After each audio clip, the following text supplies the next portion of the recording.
नमस्कार दोस्तों, आप देख रहे हैं बेतकल्लुफ़ आवाज़, जहां खबरें मिलती हैं दिल से और सवाल उठते हैं ज़मीर से। ट्रंप बाबा फिर से व्यापार की तलवार लेकर मैदान में उतर आए हैं। ट्रंप जी को फिर से याद आ गया है कि दुनिया में दोस्त कौन है और दुश्मन कौन, और इस बार उनके दोस्त भारत को मिला है 25% का टैरिफ और ऊपर से एक स्पेशल सज़ा। क्यों? क्योंकि इंडिया रूस से तेल ले रहा है, हथियार खरीद रहा है और ट्रंप साहब को लग रहा है कि ये दोस्ती कुछ ज़्यादा ही गहरी हो गई है। अब सोचिए, दोस्ती का मतलब अगर टैक्स लगाना है तो दुश्मनी में तो शायद हमला ही कर दें। और उधर पाकिस्तान, जिसे कभी ट्रंप साहब टेरर के सेफ हाउस कहते थे, अब उसके साथ मिलकर तेल निकालेंगे। कहाँ? मैसिव ऑयल रिजर्व्स हैं, निकालो और कभी इंडिया को भी बेच देना।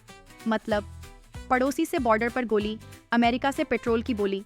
बेतकल्लुफ़ आवाज़ कहता है, वाह भाई वाह, हम पे टैक्स और गोलियों वाले पड़ोसी से डीजल। यही है वसुधैव कटमरिटा का अमेरिकी संस्करण। ऐसा लग रहा है जैसे विदेश नीति अब बोगो ऑफर हो गई है, buy friendship get tariff free. और अगर गांधी जी होते, वो शायद कहते, स्वराज सिर्फ शासन का नाम नहीं, वो आत्मसम्मान का संस्कार है जो किसी टैरिफ या डील से नहीं मिलता, अर्जित करना पड़ता है। और अभी की दूसरी खबर हरियाणा से। हरियाणा में अब घर बनाना थोड़ा सस्ता हो सकता है। राज्य सरकार की योजना है कि रेत और बजरी पर लगने वाली रॉयल्टी दरों को घटाया जाए, यानी वो पैसा जो सरकार खनन करने वालों से वसूलती है, और साथ ही राज्यों के बीच निर्माण सामग्री लाने ले जाने की ट्रांसपोर्टेशन फीस को भी कम किया जाए।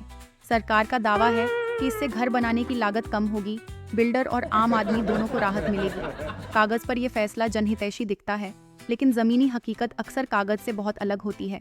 बेतकल्लुफ़ आवाज़ का सवाल साफ है, क्या ये छूट आम जनता तक पहुंचेगी या बीच में बिल्डरों, सप्लायर्स और दलालों की जेबें और भरेंगी? और सबसे अहम सवाल, क्या सिर्फ रॉयल्टी और ट्रांसपोर्ट घटा देने से देश में घर बन जाएगा, या फिर सिस्टम वही रहेगा जहां मंजूरी के लिए भी रिश्वत लगती है और फाइलें महीनों घूमती हैं? योजना सही दिशा में हो सकती है, पर असर तभी दिखेगा जब इसका फायदा जमीन तक, यानी आम आदमी तक ईमानदारी से पहुंचे। और गांधी जी अगर होते तो बस यही कहते, नीति तब तक अधूरी है जब तक उसका लाभ उस हाथ तक न पहुंचे जो सच में ईंट उठाता है। घर बनता है भरोसे से, सिर्फ रेत की रॉयल्टी से नहीं। बेतकल्लुफ़ आवाज़ में अभी के लिए इतना ही। आप देख रहे हैं बेतकल्लुफ़ आवाज़, जहां हर खबर सिर्फ बताई नहीं जाती बल्कि महसूस करवाई जाती है। This video is sponsored by Weaver estates.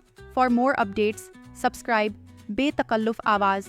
जल्दी मिलते हैं अगली खबर में, जहां जुबान भी आपकी और आवाज़ भी। धन्यवाद।